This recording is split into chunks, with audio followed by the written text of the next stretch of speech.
ഓം ശ്രീ ഗുരുഭ്യോ നമ. അമ്മ ദർശനം നൽകുന്നു.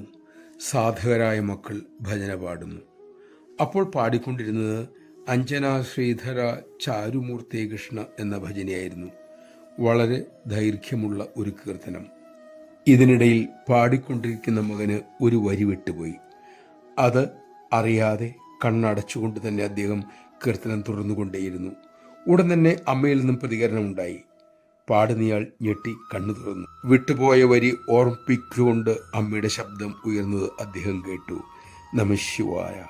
നമുക്കരികിൽ നിശബ്ദമായി നമ്മെ കണ്ടും കേട്ടും തൊട്ടും അറിഞ്ഞും അമ്മയുണ്ട്. അത് തിരിച്ചറിയാൻ നമുക്ക് സാധിക്കട്ടെ. അപ്പോൾ അതൊരു സംരക്ഷണമായി നമുക്ക് തീരും. മാത്രമല്ല, തെറ്റുകൾ വരാതിരിക്കാനുള്ള താക്കീതുമാകും. ശിക്ഷകനും രക്ഷകനുമായി അമ്മ എപ്പോഴും നമ്മുടെ കൂടെ ഉണ്ടാകും. അതറിയാനും അങ്ങനെ ജീവിക്കാനും നമുക്ക് സാധിക്കട്ടെ.